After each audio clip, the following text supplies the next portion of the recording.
Et à qui je dis bonjour et bienvenue à Témoignage de vie ce matin. Bonjour Salmon Albert, bonjour à tous ceux qui nous écoutent et ceux qui nous regardent. Nous saluons bien sûr chaleureusement en rendant grâce à Dieu pour son précieux souffle de vie qu'il nous a une fois de plus accordé. Nous le remercions d'ailleurs pour tout cela.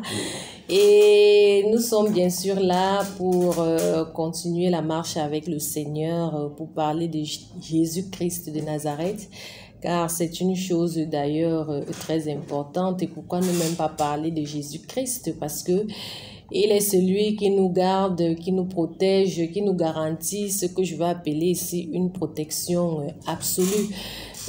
Si quand vous parcourez les Saintes Écritures dans le livre de Matthieu, il est écrit que même les cheveux de votre tête sont comptés. Et cela veut dire que vraiment rien n'est impossible à Dieu et qu'il est capable de résoudre toutes les situations des hommes et des femmes. Mais maintenant, pour que cela puisse arriver, il faudrait bien que les hommes et les femmes puissent naître de nouveau, puissent véritablement s'approcher de Jésus-Christ de Nazareth. Parce que quand vous lisez également les Saintes Écritures, vous vous rendez compte que quand Jésus-Christ est venu sur la terre, il n'a pas ressuscité tous les morts de la terre. Les gens mouraient toujours. Quand Jésus-Christ est venu sur la terre, il n'a pas guéri toutes les maladies de tout le monde, voyez-vous. Parce que même à son époque, pendant que Jésus était là, les gens mouraient de maladies. Et même des maladies opiniâtres, et même de la lèpre. Et même, il y avait qui sont restés toujours aveugles pendant les 3 ans de ministère de Jésus-Christ de Nazareth. Et il y en a qui sont restés toujours paralytiques, lunatiques. Donc, quand vous parcourez, vous comprenez que ce sont les gens qui s'approchaient de Jésus-Christ de Nazareth, des gens qui avaient la foi, les gens qui savaient dans leur profond du cœur que Jésus-Christ est capable de faire quelque chose dans leur vie. Voyez-vous, cela s'est passé avec la femme qui avait la perte de sang.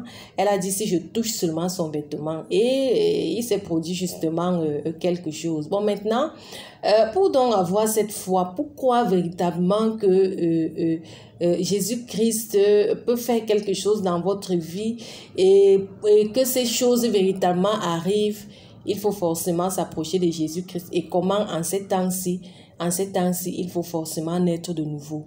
Il faut accepter Jésus-Christ comme Seigneur et Sauveur personnel. La Bible dit dans le livre de Romains de confesser de sa bouche et de croire en son cœur que Jésus-Christ est le Sauveur et qu'il est ressuscité bien sûr des morts. Donc, chaque fois que nous commençons cette émission, nous parlons toujours de la nouvelle naissance. Nous disons toujours aux hommes et aux femmes de naître de nouveau, de chercher la voie du Seigneur. Et nous disons également à ceux qui sont déjà nés de nouveau que Jésus-Christ lui-même a dit que c'est celui qui va persévérer jusqu'à la fin et c'est celui-là qui sera sauvé. Donc, il est important que dès que vous avez mis la main à la charrue, que vous ne regardez pas en arrière, que vous continuez la marche avec le Seigneur et que chaque jour vous apprenez comment est-ce qu'il faille servir Dieu, la manière véritablement de servir Dieu.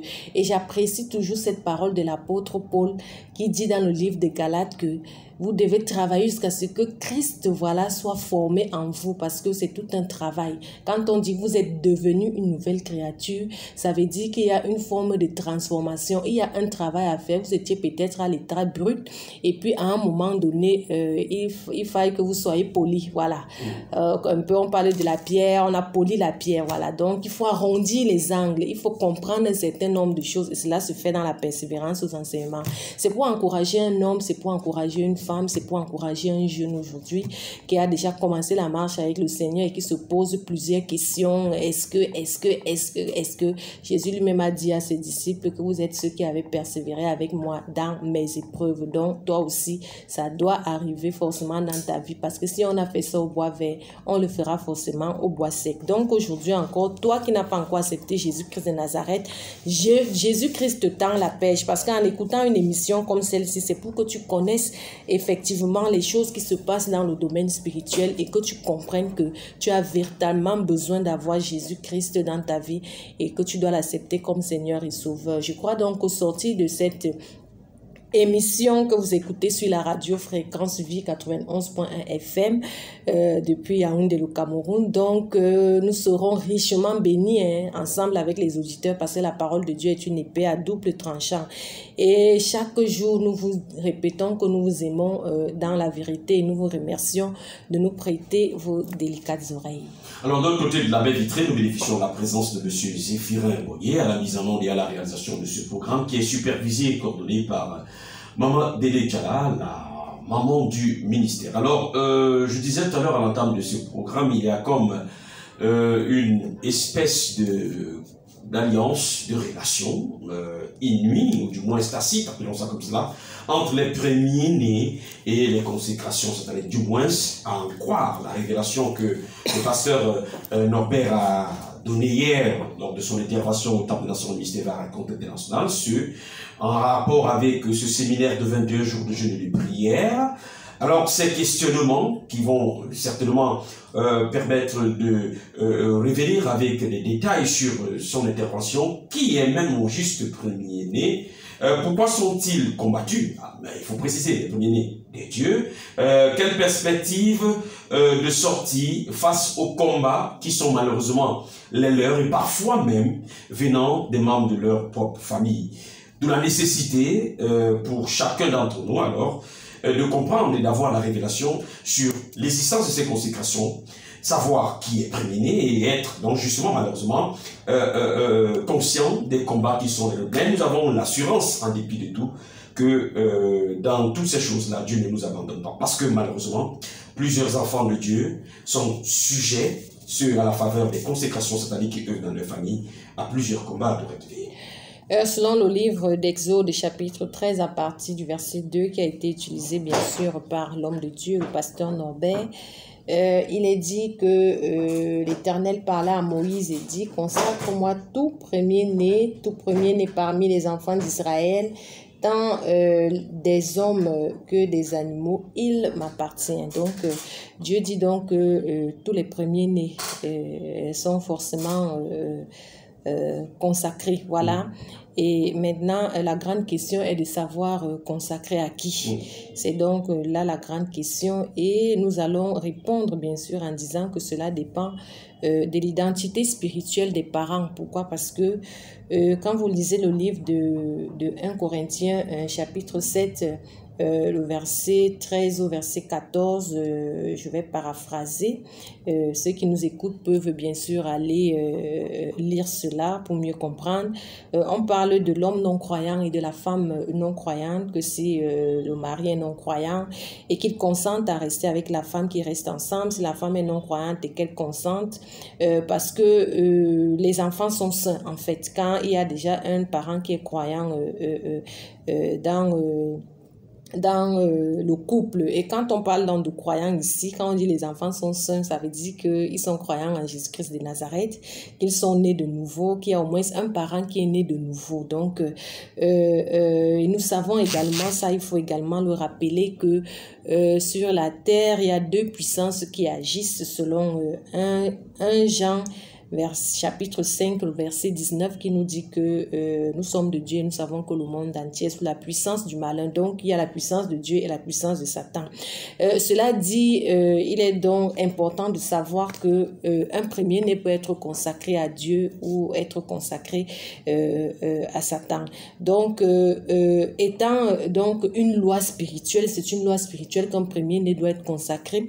L'homme de Dieu, le pasteur Norbert, a donc bien fait véritablement d'expliquer aux hommes et aux femmes, de dire aux hommes et aux femmes que parfois vous pouvez même être consacrés sans que vous ne puissiez le savoir, à votre insu. Pourquoi? Parce que c'est déjà une loi spirituelle, Dieu ayant dit tout premier-né doit être consacré à Dieu.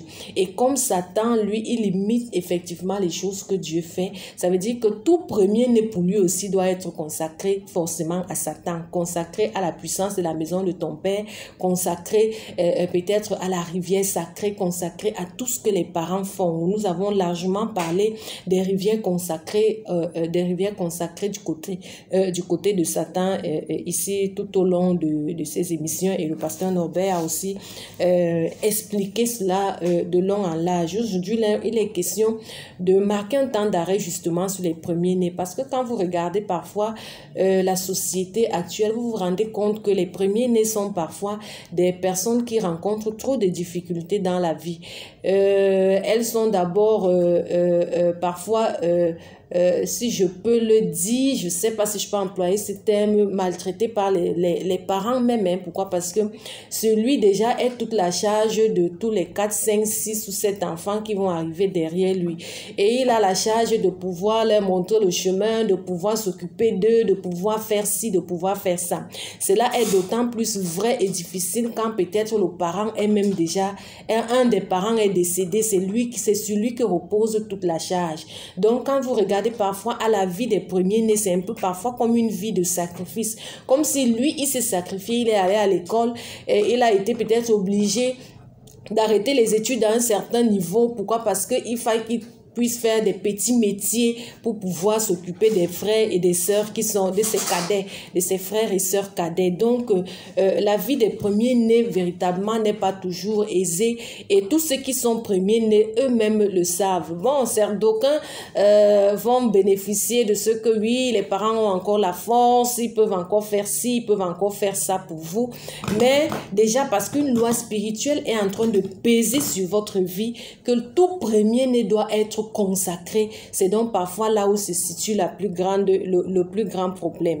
Maintenant, la majorité, quand on sait donc que la majorité dans chaque famille, il y a forcément une confrérie de sorcellerie familiale, et dans chaque famille, le père n'a pas toujours suivi les voies de Dieu. Le père a peut-être suivi les voies d'adoration des crânes, les voies de toutes les pratiques, des coutumes et des traditions sataniques, ce qui prédispose forcément le premier-né à être consacré à son insu, forcément à toutes ces choses. C'est pour cela que parfois donc le premier-né se retrouve en train de pratiquer même la sorcellerie inconsciente, alors que lui il dit je ne suis pas sorcier, mais il pratique la sorcellerie inconsciente. Pourquoi? Parce que toutes les choses, tout le bagage spirituel négatif venant du diable de la famille repose forcément sur sa tête. C'est pour cela qu'on parle donc de la délivrance même des premiers-nés. C'est toute cette dénonciation qui fait en sorte que plusieurs personnes puissent véritablement trouver la délivrance quand elles vont comprendre qu'il y a un certain nombre de choses qui se passent dans leur vie. Et donc, ce mystère donc aussi des premiers-nés, l'homme de Dieu l'a très bien expliqué. On est premier-né sur le plan physique, voilà, parce qu'on est le premier enfant d'un couple.